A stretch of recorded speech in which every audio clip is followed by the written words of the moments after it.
Your spine aches. You shift onto your side, searching for comfort on a thin mat of dried grass laid directly on the dirt floor of a rock shelter. The ground is cold. The fire 10 feet away throws just enough warmth to keep your front from freezing, but your back stays numb. This is how your ancestors slept for hundreds of thousands of years. And here's the twist. Modern humans living in industrialized countries now lose an average of 2 full hours of sleep per night, compared to hunter-gatherers still living traditional lifestyles today. The story of human sleep is not the story of beds.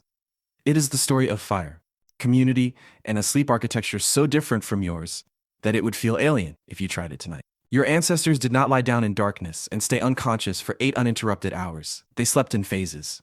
They woke, they tended fires, they watched for predators, and their bodies were built for it. Let's start with the surface they slept on. Archaeologists working at Sibudu Cave in South Africa discovered something remarkable in 2011. Lynn Wadley and her team uncovered layered bedding platforms dating back 77,000 years. These were not random piles of leaves. They were deliberate constructions. Your ancestors gathered sedge plants, plants from wetlands with long narrow leaves, and layered them carefully on the cave floor. Beneath the sedge they placed leaves from a species called Cryptocarya woodii, a tree that produces aromatic compounds that repel mosquitoes and other biting insects. This was engineering. This was chemistry. They were manipulating their environment to create a sleep surface that kept them off the cold ground and protected them from parasites. But here is what most people miss. These bedding platforms were burned and replaced regularly. Wadley's team found evidence of at least 15 distinct layers, each one built, used, burned, and rebuilt. Why burn your bed? Because your ancestors understood something about hygiene that took modern science until the 19th century to figure out. Old bedding harbors insects, lice, bacteria, and the smell of human bodies. Fire sterilizes. Fire resets. Your ancestors were practicing a form of pest control 15,000 years before the invention of agriculture. Now picture the social layer. You are not sleeping alone. You are in a rock shelter with 15 or 20 others. The air smells like smoke, unwashed skin, and the faint grease of cooked meat.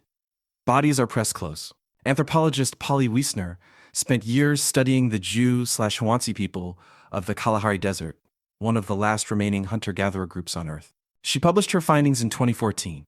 The Jew/Hwansi sleep in small camps of 10 to 30 people. They arrange their grass beds in a rough circle around a central fire. No one sleeps far from the flame. No one sleeps far from each other. This is not about comfort. This is about survival. Wiesner documented something unexpected. She found that the Jew/Hwansi spend huge portions of their night awake, sitting by the fire, talking. They do not call this insomnia. They call it socializing. Between sunset and sleep, they spend an average of 2 hours in conversation. Between sleep phases, they wake again, talk again, feed the fire again. The night is not a void. The night is a second social world. And your ancestors lived in both. Here is where your body comes in. Your sleep is regulated by 2 forces. The first is circadian rhythm, the internal 24-hour clock governed by light and darkness. The second is sleep pressure, the buildup of a molecule called adenosine in your brain that makes you feel tired. In your modern life, these 2 systems push you toward one long block of sleep. But in your ancestors' world, they created something different. Segmented sleep. Sleep historian Roger Ekirch studied thousands of historical documents from pre-industrial Europe and found the same pattern over and over. People went to sleep shortly after dark. They woke after 3 or 4 hours. They stayed awake for 1 or 2 hours. Then they went back to sleep until dawn.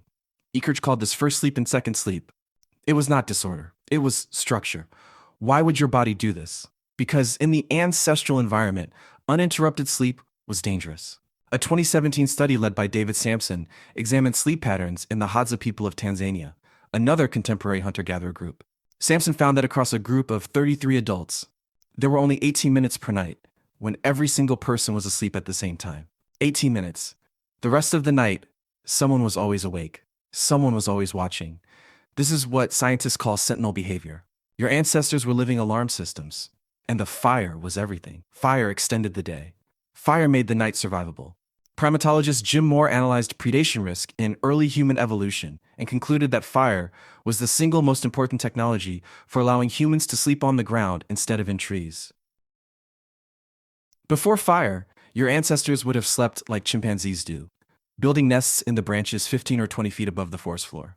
After fire, they could sleep in caves, in rock shelters, in open camps. Fire created a perimeter. It pushed back the eyes in the dark, but firelight does something else. It changes your brain chemistry. Your circadian rhythm is controlled by a light-sensitive protein in your eyes called melanopsin. Melanopsin responds most strongly to blue light, the kind emitted by the sun and by the screens you stare at every night. Firelight is different. It is orange and red, wavelengths that barely activate melanopsin. This means that sitting by a fire at night does not suppress melatonin, the hormone that makes you sleepy, the way a phone screen does. Your ancestors could stay awake by the fire, talk, make tools, tell stories, and still fall asleep easily afterward. You cannot. Let's go deeper into the bed itself. At Ohalo II, a site on the shore of the Sea of Galilee in Israel, archaeologists uncovered the remains of brush huts dating back 23,000 years. Inside one of these huts, they found a sleeping area. It was a shallow pit lined with the stems of grasses and the leaves of sage. The sage was key. Sage produces compounds that repel fleas and ticks. Your ancestors were not just building beds, they were building pharmaceutical sleep surfaces. And they were building them over and over. Each season they rebuilt. Each migration they gathered new materials. There was no mattress industry. There was no furniture. There was knowledge, repetition, and the constant work of making a place soft enough and safe enough to let your guard down for a few hours. Here is the counterintuitive part. Your ancestors probably slept better than you do. Yes, their beds were harder. Yes, they were colder. Yes, they faced real dangers in the night, but their sleep was synchronized with their environment. They had no artificial light. They had no caffeine. They had no alarm clocks. They went to sleep when it got dark. They woke when it got light. Their sleep pressure built naturally over the day as they walked, gathered, hunted, and built. By nightfall, they were exhausted, and exhaustion is the most powerful sleep aid in the world. Anthropologist Carol Worthman studied sleep across multiple cultures and found that hunter-gatherers fall asleep faster, wake less during core sleep phases, and report higher subjective sleep quality than people in industrialized nations. This is not because their beds are better. It is because their lives are better aligned with the biology of sleep. They do not fight their circadian rhythm. They ride it. But let's not romanticize. Sleeping on the ground is hard on the body. Bioarchaeologist Megan Perry analyzed skeletal remains from ancient populations and found high rates of degenerative joint disease, especially in the spine and hips. Sleeping without support puts pressure on your lower back. It compresses your joints. Over decades, this creates wear. Your ancestors paid a physical price for sleeping the way they did. But they had no choice. The bed had not been invented yet. When did beds arrive? The answer depends on what you mean by bed. Raised platforms appear in the archaeological record around 5,000 years ago in ancient Egypt and Mesopotamia. These were wooden frames strung with rope or leather, lifting the sleeper off the ground. But these were luxury items. Most people in most places continued sleeping on mats, on straw, on packed earth, well into the medieval period. The bed as a common household object is shockingly recent. The mattress as you know it, a fabric shell filled with springs or foam, was invented in the 19th century. Your great-great-grandparents may have slept on straw. So, what does this mean for you? You live in a world of memory foam, adjustable bases, and sleep tracking apps. You have eliminated cold. You have eliminated predators. You have eliminated the need to wake and tend a fire. But you have also eliminated the rhythm. You flood your eyes with blue light until midnight.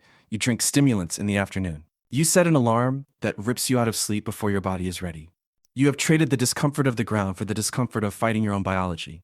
And here's what the research shows. People who camp for a week with no artificial light reset their circadian rhythm. Their melatonin levels rise earlier. They fall asleep faster. They wake more refreshed. This is not because the tent is comfortable. It is because the light cycle is natural. Your ancestors lived in that light cycle every single day of their lives. The fire is out now. You are lying on your grass mat in the dark. Your body aches. But your mind is quiet. You have no emails. You have no meetings. You have no alarm set for 6 in the morning. You will wake when the sky lightens. You will wake when someone stirs the coals. You will wake when your body tells you it is time, and for a few hours at least, your spine can rest.